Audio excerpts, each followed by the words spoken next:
This right here is a pile of recently acquired video games.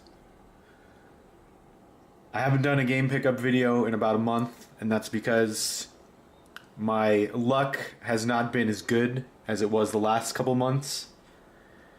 I haven't been finding a lot of games that I've wanted, and my local places haven't been getting a lot in. But I finally acquired enough to where I feel like I can make a video.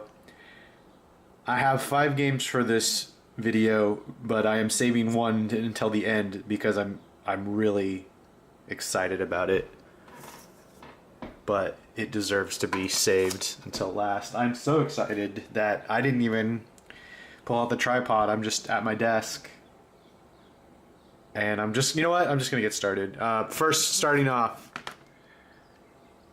NFL Blitz 2001 for the PlayStation. I've actually never played the PlayStation version. I did play the Dreamcast version, quite a bit of this. I think this was the first NFL Blitz to not be in the arcades. So they stopped with NFL Blitz 2000. This is actually a great version of Blitz. I wish it would have gotten to the arcades, but it just never did. They really loved that catchphrase, no refs, no rules, no mercy. That was in like every advertisement, every version of the game had that. You know what sucks though when I bought this? Look, both of the little things, the little nubs are broken off. And you can't really swap it out because it's got the hologram on the front. And if I put like a new jewel case on this and it doesn't have the hologram, people will think it's bootleg and they'll think less of me. Look at the back. It's got a metal football player guy and he's on fire. It's pretty cool.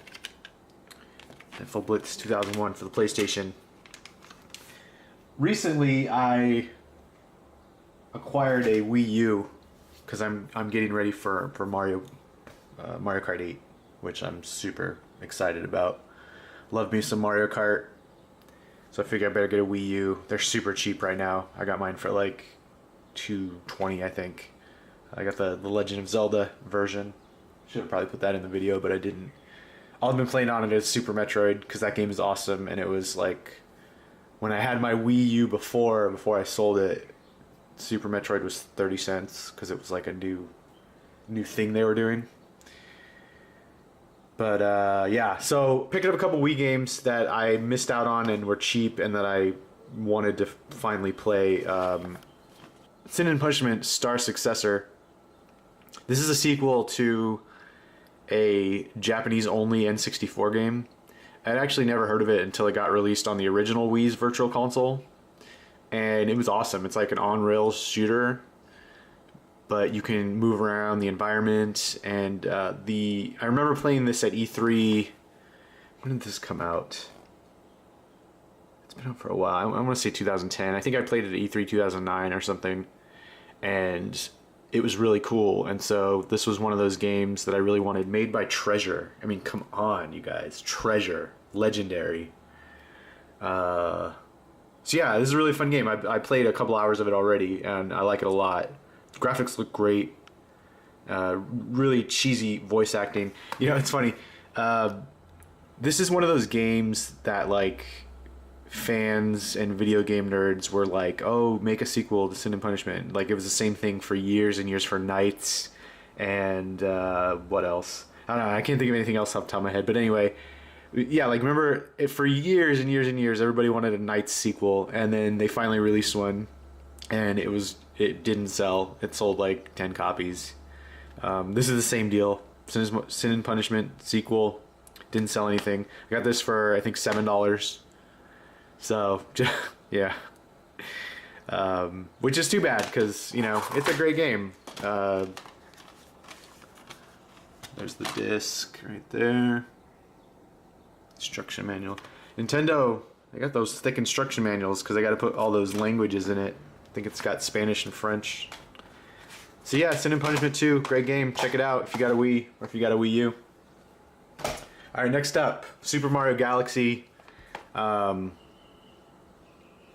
This was also cheap. I think it was like $5. But now you may be asking, like, why didn't you get Super Mario Galaxy 2? Because that's the one that everybody loves and it's on all the top 10 lists or whatever. But I really like Galaxy 1. I played a lot of it when I had a Wii, but I never finished it. So this time I intend to finish it at some point. Great game. I really like how the overworld is like that, that like star base, I guess, or observatory or whatever it is. Fun game. I wish they'd do an HD remaster of this, because I mean, even for the Wii, it looks awesome. But yeah, I'd love to see it in HD. Oh, the game's in my Wii U. Sorry, I was playing it last. Super Mario Galaxy, you know what's up with that. Don't need to spend much time on that. I found this at a... Where did I find this at? Oh yeah, it's a game store in Long Beach, Gameplay. It was cheap. It was like $6, I think. Just where do I even start with this cover? Like the super 90s font on the Cyborg, like Cyborg Justice.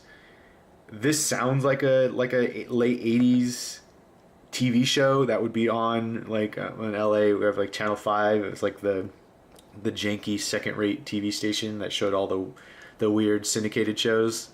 Like that's totally what I feel like this would be on. But then like check out the robots, and look at that. He's got a saw for an arm, and he's sawing this dude's hand off, and he's kicking him in the face. And his other hand is a cannon. Build 216 killer cyborgs. So awesome. I love this box art, and I really love the old Sega Genesis boxes with that like grid pattern in the background. I think that is so cool. I was really bummed when they switched to the red Sega Genesis sidebar. There's the back. This game is actually pretty cool. You can build your own robots, and it's like a side-scrolling beat 'em up. Create the ultimate cyborg warrior. Man, this game would have gotten me so like pumped up when I was a kid. No instruction manual, but oh well. It was cheap anyway. There's the cartridge, same thing. Yeah. Okay, finally, last but not least. I'm gonna clear the table. My last game. A complete in-box Ghostbusters 2 for the Nintendo Entertainment System. Now you may be saying to yourself, what is Guy talking about? This game is awful. It's borderline unplayable. And to both those things, I would say that I agree. You're absolutely right. But you cannot deny the awesomeness of this box art. I mean, really. Like, that is awesome. Huge Activision logo with the rainbow. The back. I mean, oh, look at the back.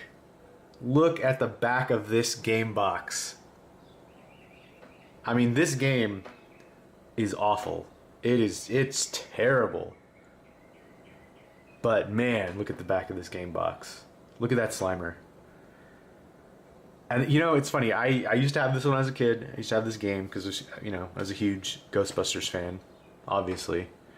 And I remember when this came out, looking at the back of the box, and I was thinking, like, man, they got it. They got it down.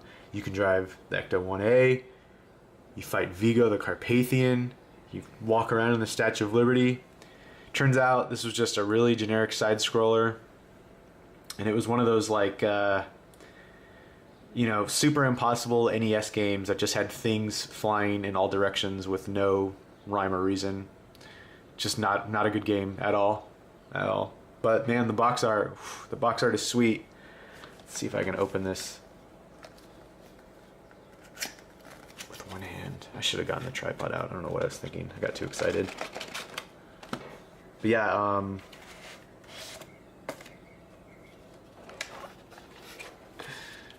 there's the cartridge right there. Comes with a little black slip sleeve, you can kind of see. I thought this was funny. They used to have it to where if you register your Activision game, you get a $10, what do they call it? A $10 savings certificate towards the purchase from our catalog. That is crazy. Can you imagine a company doing that today? They never would. And, you know, really, I'm shocked that they did this for NES. That is not Activision's address. But yeah. Man, so cool.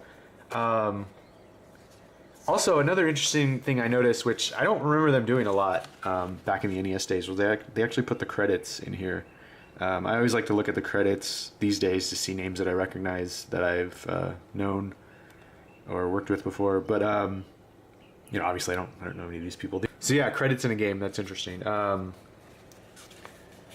And then yeah, it goes over the story of the game, or story of the movie and the game, and it like breaks down each level with its weird ass controls. Raise slime blower and lower slime blower. So you had move and raise and lower your weapon on the D-pad. Such a stupid design decision. And you know what's really sad about this game is that because it was released in America and Activision had the exclusive rights, is we didn't get the Ghostbusters game, the new Ghostbusters 2. We didn't get that game released like Europe and Japan got. And that game is incredible, and it's a faithful recreation of like all the movies. They have 8-bit versions of all the songs that was in Ghostbusters 2. Look it up on YouTube. It's really cool. Download a ROM and play it because you really can't miss that one. It's super expensive on eBay, so don't even worry about trying to buy it. But yeah, you gotta at least watch a video of it. So that's it for this review. Oh, 12 minutes. God, I went way long on this one. There's all the games I got. Video game. Did I say video game review? I did. I meant that's it for this video game pickup. Retro game pickup. Thanks for watching. Hit that subscribe button. Leave a comment. Thumb it up. Alright. See you next time.